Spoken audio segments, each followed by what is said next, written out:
Hey guys, welcome to the ICD-10-PCS Coding Series. If you are new to the channel, subscribe and follow the playlist from the beginning so you understand every concept thoroughly. This is part 29 of the Inpatient Coding Series, and today we will learn about the root operations in ICD-10-PCS coding.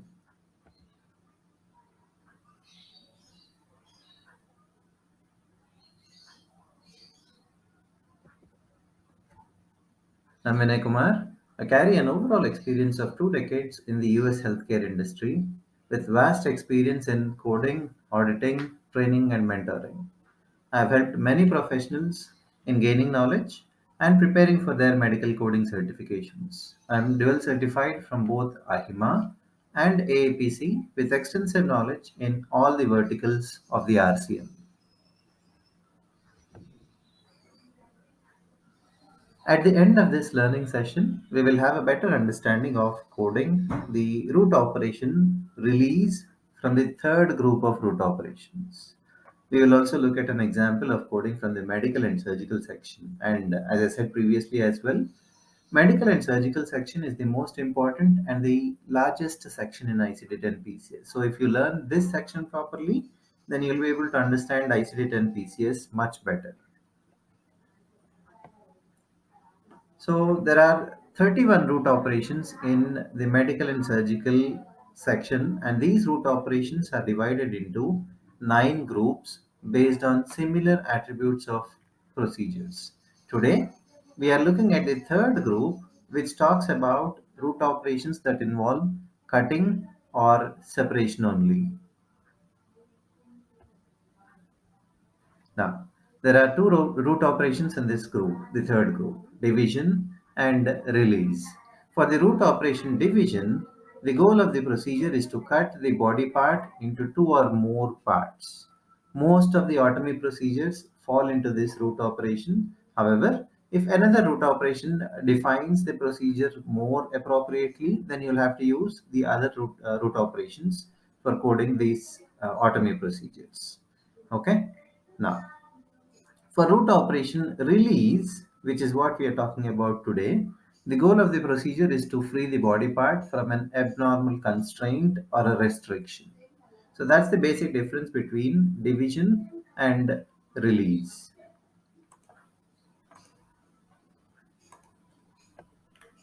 So today we are looking at the root operation release, which carries a character value of n. Root operations are the most important aspect of building a PCS code. Remember that root operations define the objective or the goal of the procedure. What is the surgeon or the provider trying to achieve is what a root operation is. Always read the definition of the root operation and compare it to the procedure performed. Now, the definition of the root operation release. So, release is defined as freeing a body part from an abnormal physical constraint by cutting or by the use of force. Now, for this root operation, the body part is not taken out completely, but instead, pressure is relieved by cutting through the tissues on the body part. Release procedures are coded to the body part that is being freed only. Remember this one. Okay. And this procedure can be performed on the area around a body part or on the attachments to a body part or between the subdivisions of a body part that are actually causing the abnormal constraint. Now, these are examples of procedures that fall into the root operation of release. Adhesiolysis, carpal tunnel release, and manipulation of joints or joint adhesions. We'll look at an example of coding the release procedure. So the patient has bilateral flexion contractures of the knees at 45 degrees. Posterior capsulotomy via incision was performed on both knees. So in this case, the patient is not able to flex his knee joints, both knee joints, beyond 45 degrees, right? And a capsulotomy is done for release of the contracture at the knee joints. Now, in our example, if we search for the procedure in the PCS tables, there is no bilateral knee body part value, right? You only have knee joint right and knee joint left separately. Okay, and this is a good example of coding when bilateral body part values are not available in the tables. Okay, and there is an official guideline as well in ICD-10-PCS which states that if no bilateral body part value is available, each procedure is coded separately using the appropriate body part value, which means in this example, this table OSN or 0SN table, this does not have a bilateral knee joint body part value, right? So two codes are required. You need to code one for the right knee joint separately with the body part value of C, and you need to code for the left knee joint separately with the body part value of D. So basically two codes in this case. Now, this is the corresponding table that shows the release of adhesions from bilateral knee joints. Okay, section is medical and surgical. Body system is lower joints. Now, remember for the body system guideline, we spoke about it in the last video.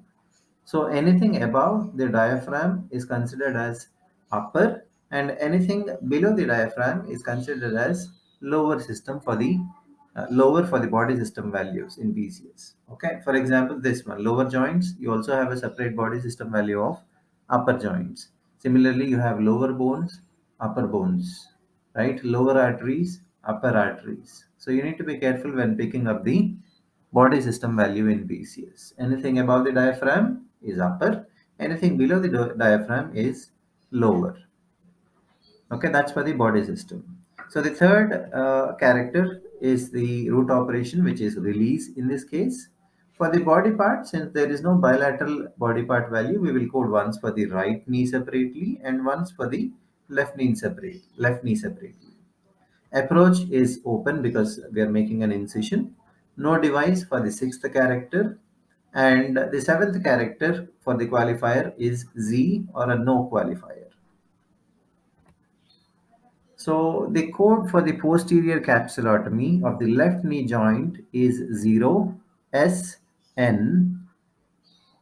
C0ZZ. And the code for the right knee joint is 0SN D0ZZ. Okay, let me look at the code once again. It has to be 0SN D0ZZ and 0SN C0ZZ. Two codes for this procedure. Now, the key points from this video. Coding multiple procedures. So multiple procedures guideline is applied when the same root operation is performed on different body parts as defined by different values of body part character. Or the second thing is the same root operation is repeated in multiple body parts, and those body parts are separate and distinct body parts classified to a single PCS body part value. Multiple root operations with distinct objectives are performed on the same body part. Or the intended root operation is attempted using one approach but is converted to a different approach. So basically, these are guidelines when you are supposed to code multiple codes for a single procedure. This will be a very important guideline to remember, guys. Okay, so you'll find the online version of the PCS coding manual from this link that is provided by CMS. I have also placed the link in the description of the video, so download it so that you can use it for coding practice. Thank you for watching, guys. Please subscribe to the channel if you have not done that already, and follow the series from the playlist. In the next set of videos, we'll talk about the official coding guidelines. Okay, and also we'll talk about the fourth group of root operations, and transplantation being one of them. And I'll also start a CPT coding series separately, probably next week itself, or maybe the coming weeks. Thank you so much.